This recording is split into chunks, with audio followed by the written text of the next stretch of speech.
Okay, let's look at Apocalypse Road. Now, this was sort of a oops in terms of purchases, in the sense that, I picked it up for entirely accidental reasons, which was it was cheap and at my local game store, and I had a ride home, and that all worked out pretty well in terms of, hey, let's pick up games. It wasn't ridiculously cheap, but it was cheap enough. My initial fears were right.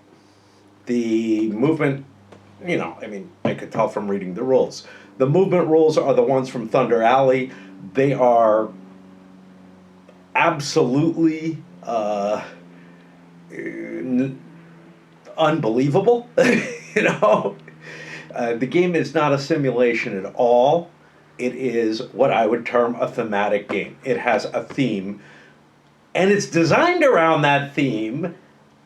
But the attempts at simulation that it has, which are peculiar really to NASCAR racing anyway, but even when applied to such, have nowhere near the effect that they do in the game, which is essentially by being part of the pack. Yes, in a NASCAR race, by remaining in the pack, you get an advantage, especially if you're in the slipstream behind, but even the car in the front gets a little bit of an advantage. That advantage is mainly going to be in terms of amount of gas used, which reduces the amount of times that you have to refuel or whatever in a long race. The actuality of these games, the races aren't probably long enough to justify having to refuel, and there's no rules for it in this one.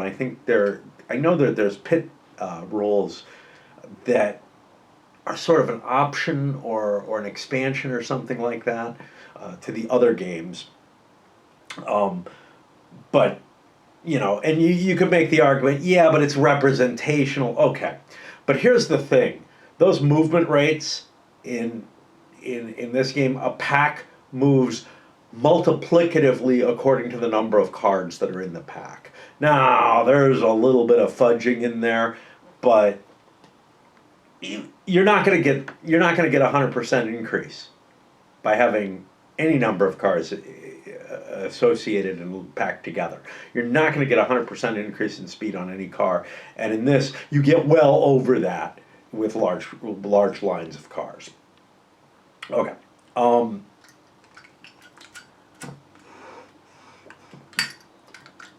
Guess we'll talk about components and then start going. But that's my main takeaway. Not a simulation, and was I expecting it to be a particularly good one? Not terribly, but I was expecting it to give results that were at least believable, right?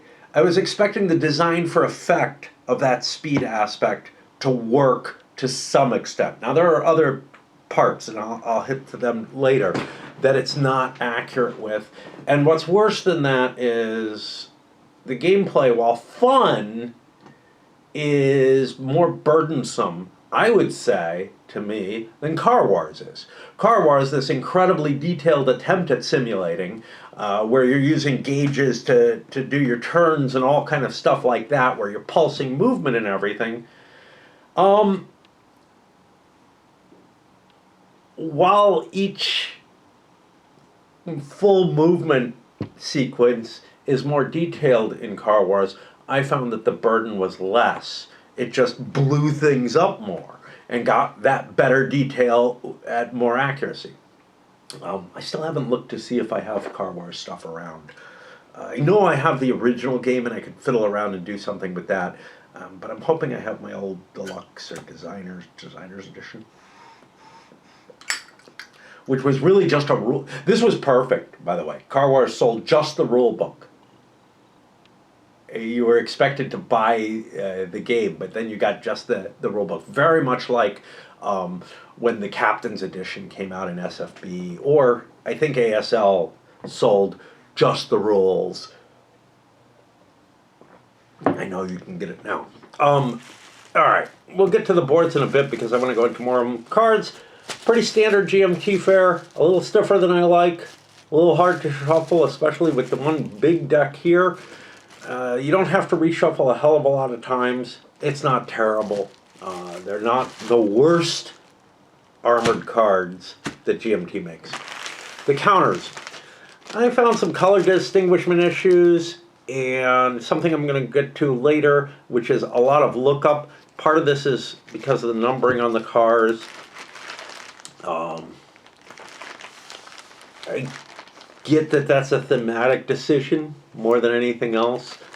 But, you know, standard GMT quality counters, they're good. Had we looked at them, you know, 25 years ago, we'd say they're fucking excellent. 40 years ago, outstanding. You know, I mean, just the quality of die-cut counters that these companies are able to put out, GMT especially, is able to put out really good quality stuff. The rulebook, somebody asked me about this one. This does seem to be real paper, which is a good thing. It means you can pencil stuff in it, which might be important because the rules are a little fuzzy to me in certain places. And what's worse is there's these different movement types. I feel like a little placard, a player aid, something like that, which gave each of these types in it and had it presented more as a bullet point type thing rather than all the words, would have been much more, would have been very effective and very helpful. That wasn't provided in the game. That's a shame.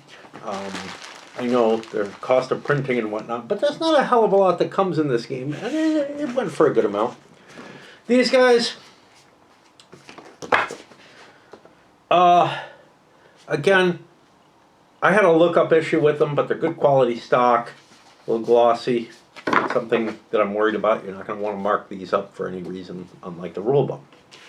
The boards are really good. This is, you know, GMT quality hard boards. They're nice. They're pretty looking.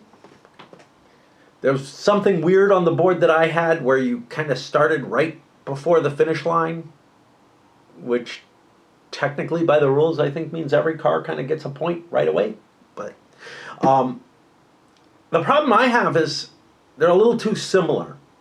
But you'd have to put funky shit that's different in every one. But each one has, you know, some rough road, some turns, some this, that, and the other. And I feel like the game is just going to fucking play the same no matter how you do it. You're not going to get a lot out of there being four different boards. Actually, I think it would have been fine to give that player aid and get rid of a board. And that would have probably presented a cheaper game. You know, and there's two racetracks on each of these boards. They're back printed. I'm okay with it. The player aid is the one thing that's kind of missing from the components, and I think should be there. Well,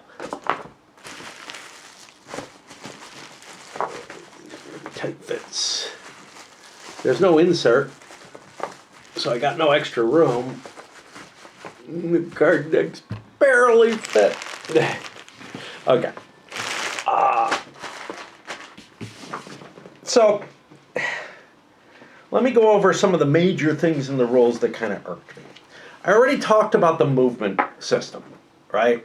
The way it works is if you're in a pack, you end up dragging cars in front and behind you along with you, and that pack moves a multiple of the number of cars that are in it in terms of its actual apparent speed on the track and all that.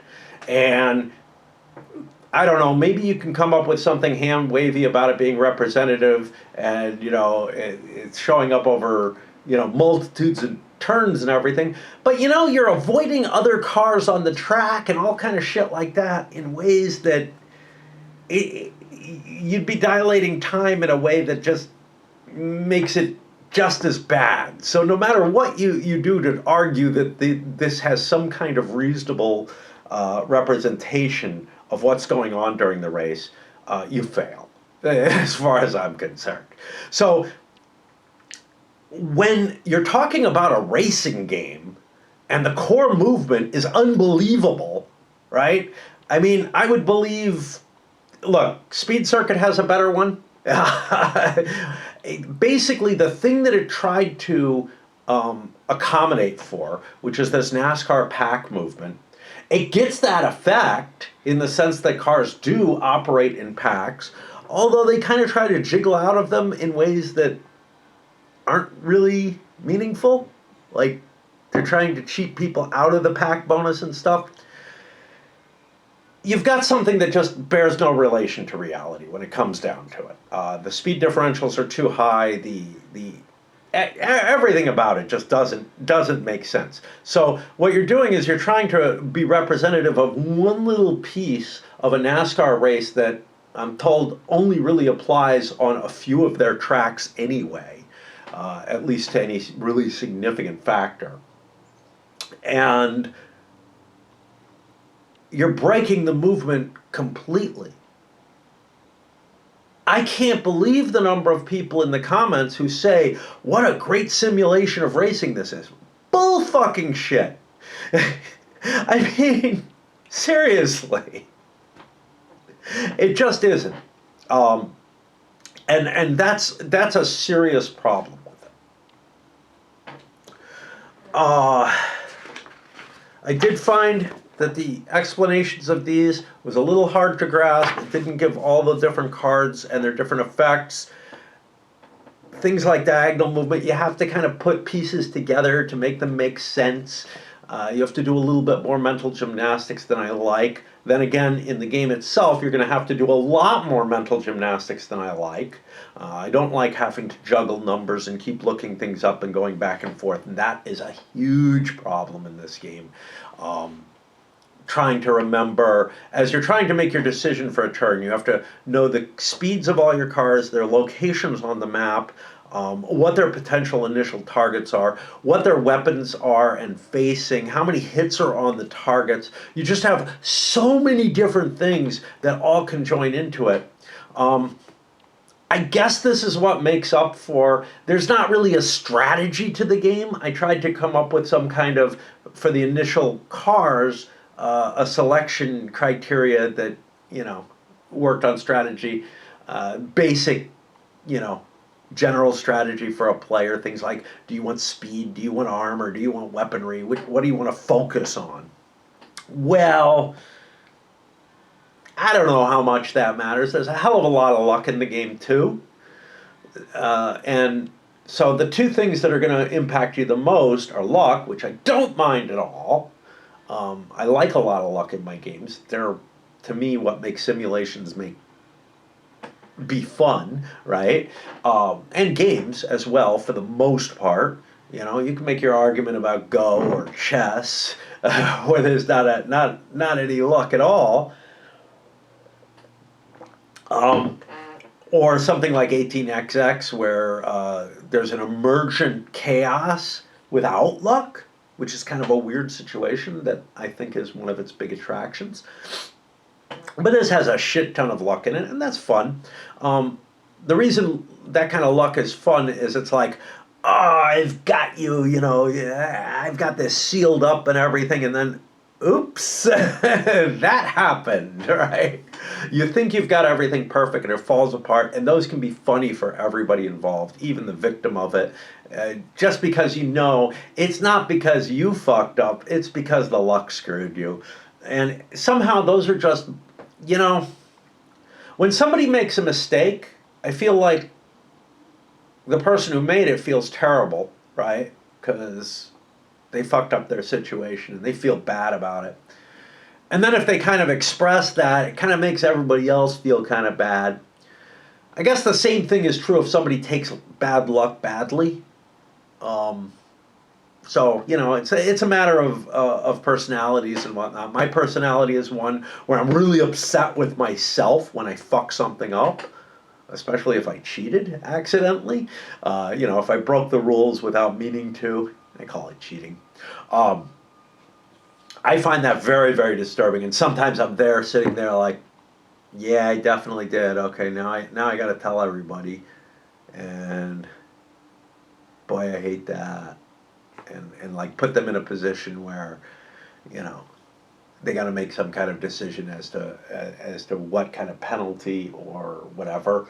You know, if I cheat in my favor, if I cheat against myself, well, sometimes I'm like, I wouldn't have done that. I don't know if, you know, or I couldn't have done that. I don't know if you guys are willing to let me take that back or whatever, but yeah. But no matter what, I think if somebody's upset with themselves or with the situation, it kind of makes the game worse. Although I gotta tell you, when somebody's upset about their luck and is cursing about that, I don't know, maybe it's something, you know, kind of psychopathic in me. But I kind of take a little bit of amusement in that. It's kind of like, I don't know. Shouldn't be so upset about that. On the other hand, I get very upset when I fuck up. And, you know, I don't know. Somebody laughs at you, that just makes it worse, right? um, and part of it is when you fuck up and you know, sort of the other option is, oh, well, it's just a game. But to me, that kind of reaction means you're not putting everything in that you can. And that I kind of like less even than somebody getting upset. But anyway, some of these are not well described.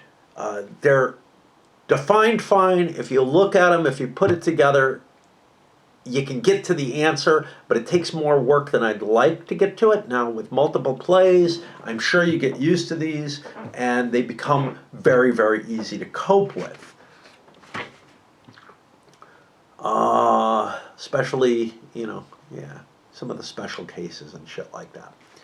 What about combat itself? It's only allowed just before or just after you move your car, your active car, except for with ramming, which and side swipes and stuff like that, which kind of skip in and do combat draws in a different time. I don't mind that the effects of combat are kind of random. But the effects on the car are not impressive. They're just hits on the car.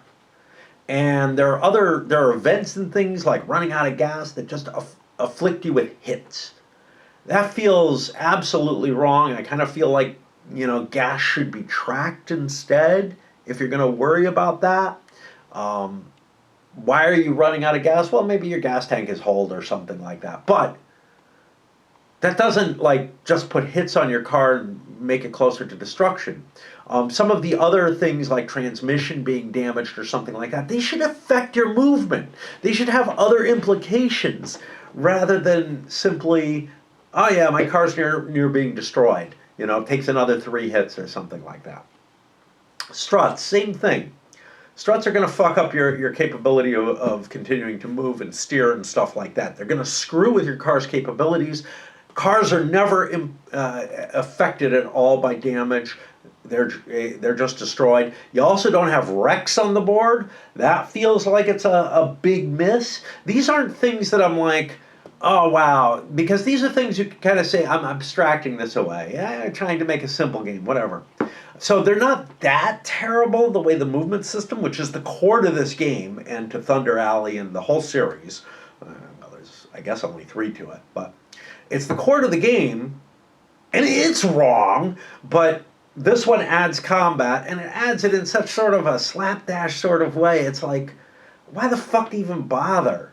Well, because they sold games of the 2 racing games, and people wanted to see, you know, combat in that, I guess. That's at least the kind of response I get from the people who, you know, the 2 reviewers that I watched, Marco and Discriminating Gamer, who both loved the original Thunder Road, and therefore they love this, you know. I found, well, let's keep looking. That's the beginning and the end of the move thing. Look, if you're driving by an enemy car, like the edge point of the beginning of your move, end of your move, those are not anything special. Your car is moving forward at all these times. There's no reason why you can't shoot someone as you're passing them during your turn any more than you can't shoot somebody you're passing that you just happen to be at this particular slot. It's creating this weird sort of, artificial restraint on when you can and can't fire. I think you should be able to fire in passing, whatever. You could probably modify the game so that's allowed. Things like fire suppression and stuff, you might have to jiggle around with those rules and change them somehow. Might require numbers on them or something.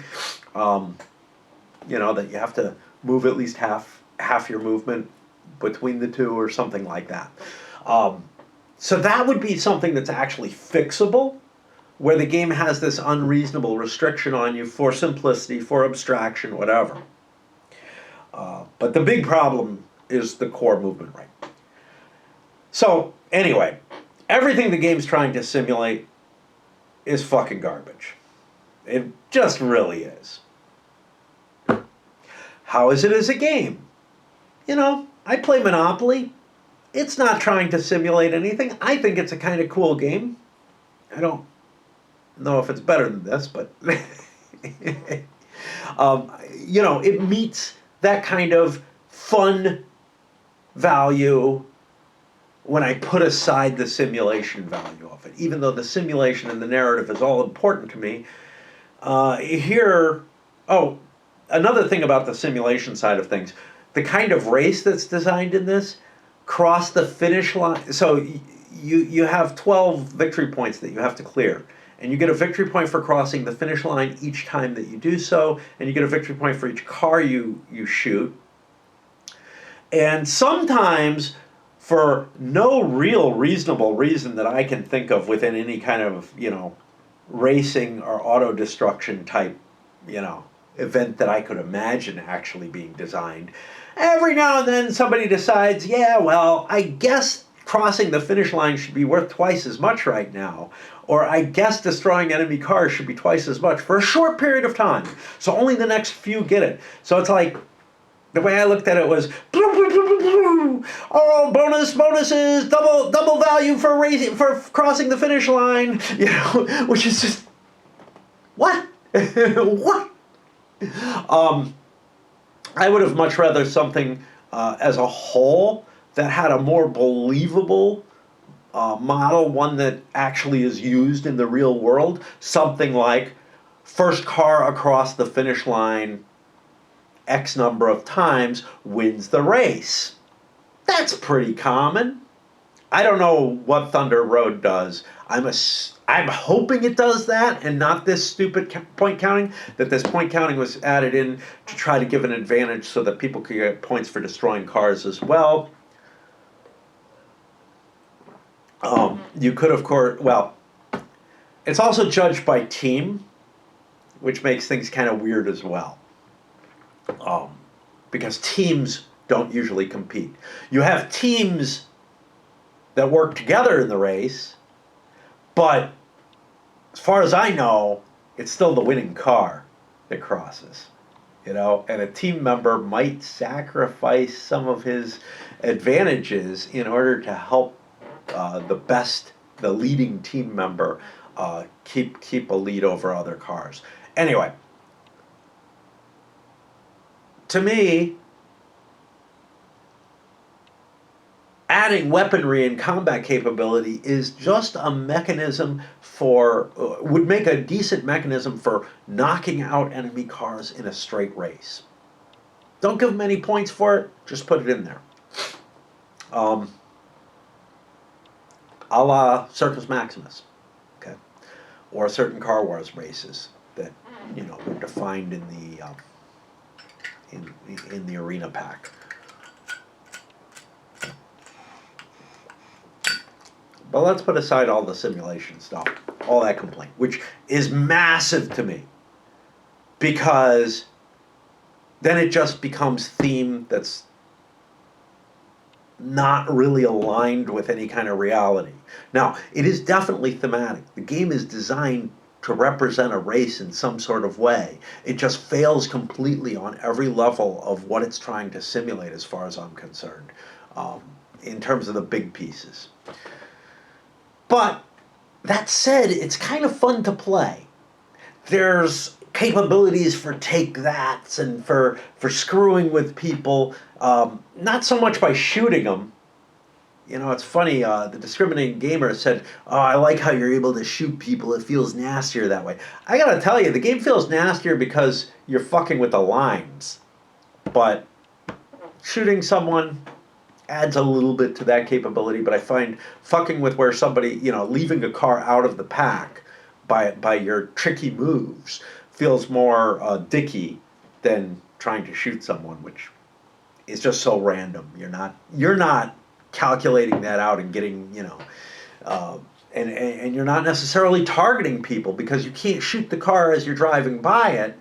You can only shoot the car that you start next to or that you end next to, given your arcs with your weaponry. But yeah, even so, I find there's a fun value in figuring out the best moves, in trying to get that, in trying that dickiness aspect of shifting the lines and whatnot, getting people, cutting people out of the pack and forcing them to move at, like, you know, 1/6 of the speed that they'd be moving if they were with the pack, whatever, you know. But there's a major inhibitor to the fun value, which is the amount of information you have to juggle to make those decisions. Someone who doesn't care, someone who's not trying to win the game and play it as well as they kind of can, and to be honest, when I'm playing with people who are like that, I kind of like, why are we playing? Okay, I don't mind. You know, kind of like people will run in and make a 1-2 combat attack just because they didn't want to count the values, you know. It's that kind of thing. So if you're not taking the effort to try to optimize to some extent, at least, I just don't feel like you're playing this game, you know. You might as well be playing Candyland at that point. And yeah, you know, it might be fun to hang out with you and play a game, even though, you know, you're not really trying. Rather play with somebody who's trying, but maybe not trying as hard, you know, not trying infinitely hard, maybe not trying to optimize everything. But in order to even make decent general decisions, like which car you want to move, after which it's kind of easier, but trying to make that determination, that takes a fair amount of understanding a lot of the game space, and a lot of it you have to check, you know, what is this car's damage level, what is my weapon type, what do my different movement cards allow me to do. So that first choice of which car you want to even move can absorb a lot of effort when you're looking at 4 or 5 cars on the map for you. As you get down to one car, that, you know, the lower number of cars you have, that becomes an easier and easier choice. And then it's also fairly easy, especially as your hand of cards decreases, to make the decision of which card is the best one for you to play in that point. So the early point of each turn is hard, and then it gets easier as it goes, and then it gets hard again.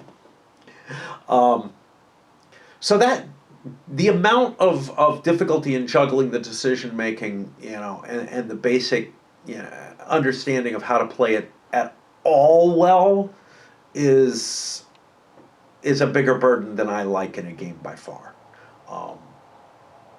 Add to that, you know, I don't have all the different types of cards memorized. I kind of know what they all do, but I'm always asking myself, wait a minute, is the line card the one that locks you in when you play the card? Or is that, I don't remember what the other one is. I don't remember what it's called. But there's basically 2 different kinds of cards that have very different effects, as to making lateral movements and stuff like that. One of them pulls everybody along with them from the beginning. The other one doesn't start pulling everybody along until you move forward a space. And this stuff could be, again, on a player aid and a little bullet list, would be a lot easier than wading through the paragraph of words to try to find out those key points. Maybe it would be hard to express it on the player aid. I'm not sure. But that's just an additional problem, one that will clear up if you like the game enough. But overall, I just feel like the combination of not being a believable simulation in any sense, not being a believable representation of a race, not following the types of things that happen in races, the speed issue, damage not affecting the car's capabilities, not being able to shoot, as you're moving.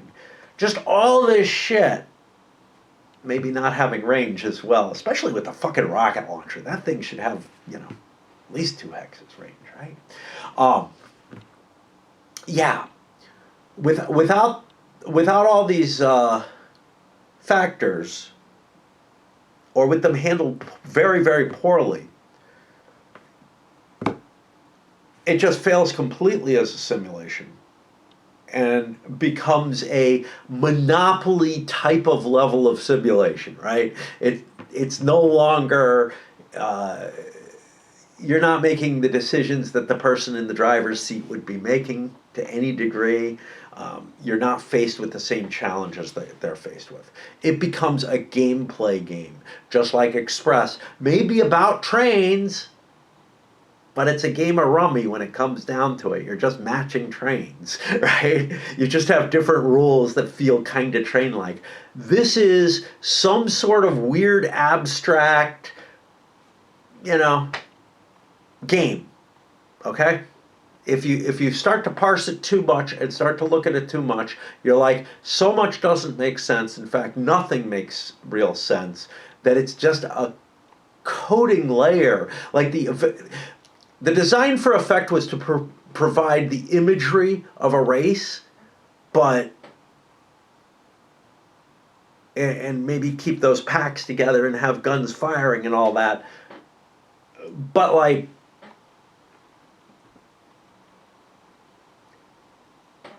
the actual mechanisms underlying them have nothing to do with the reality. And when we come to fun of gameplay, I don't mind if there's hard decisions. Yeah, okay, maybe I do. But but what there shouldn't be is these optimism. I don't feel like the decisions are hard once I fully understand the game space. Once I can take the game state into full account, I feel like my decisions are usually pretty easy, which means I'm not making a lot of hard choices. I'm doing a lot of juggling to keep all the information in mind about what the different advantages and disadvantages of moving a specific car are, given my hand and given the board state. And I really don't like that. So even though I had fun with some of the gameplay, a lot of the gameplay, at best this is sort of a mediocre game, Yeah.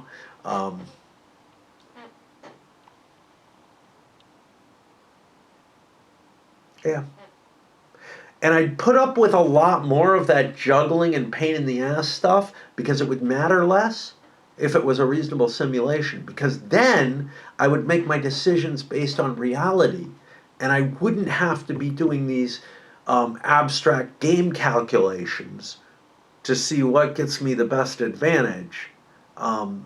If I'm playing Car Wars, I'm deciding whether or not, to come in at a certain angle, when to fire my guns, stuff like that. That's all pretty much determined more by my attitude of aggressiveness and stuff like that, right? And how much I want to push my luck by maybe trying to, if we're playing with the gas engines rule, the electric don't do this. If I'm trying to get a little bit more out of my car, take risks with it, whatever. Maybe take risks that somebody else gets a good shot on me from far away that's unlikely to hit, but man, they have a big weapon. An anti-tank gun or something. When I'm looking at something like that, those are all reasonable types of choices that I'd be making. And so I don't mind that I have a lot of information to keep in mind. That might be some of the information, might be stuff about my driver, right, is having trouble keeping all in mind while he's trying to concentrate on the road or not. That's not what I feel like's happening here because I don't feel any connection with the driver. I'm playing this card play optimization game to move pieces on a board, and that's all I'm doing. And if it's going to be that, I don't want to have to juggle a whole fuckload of shit in my mind that has almost no, there's almost nothing in terms of, oh, how aggressive do I want to be, or this kind of thing. There's almost nothing strategic in this at all. It's all a tactical optimization of what is my best play at this moment. And when it's that kind of game, damn straight, you should be APing over it, right? You should be making your best move that you possibly can. And you shouldn't just be saying, I don't know. Anyway, also kind of disturbed me. I don't know how I feel about the fact that each of the race teams has the exact same fleet of cars. You start, you get to pick which cars start on the map, and the others, they're all the same throughout all the different teams. That wasn't something I thought at first. I thought each team would have its own little advantages and disadvantages baked into it, maybe a philosophy baked into it. What I would kind of be more of in line with is something where you pick cars that you're going to make your team out of. This whole idea of also, oh, a car was destroyed, another one pops up. That's pretty fucking weird too. But again, that's all part of the, wow, this kind of race, nobody ever does anything like this. Would they? I doubt it. I doubt it. It feels to me like the victory conditions of the game are based on the design decisions that were made back in Thunder Alley and then for the combat system for this. And, once you have this kind of give out victory points for everything, everybody should have 4 cars on the board, because otherwise you start knocking out people's cars and they have no opportunity to get points anymore. Well, and this team win concept, it feels like decisions that were made that were bad to begin with cause other unrealistic bad decisions, and nobody would design an actual race to work like this. Anyway, I'm being harsher on it than my enjoyment level. I'll tell you that much. It did provide me with some enjoyment, maybe more than a lot of games do, right? Which should factor in more heavily, I would think, but it really doesn't. It really doesn't for me, because the simulation and the narrative are really, really highly important to me in any game that's not blatantly abstract. And I would say Monopoly is blatantly abstract. I know it's not an abstract game, but it's blatantly abstract. Union Pacific is blatantly abstract. This feels, if I could get over that hump, I might give it another point, but at best it's sort of a middling game to me.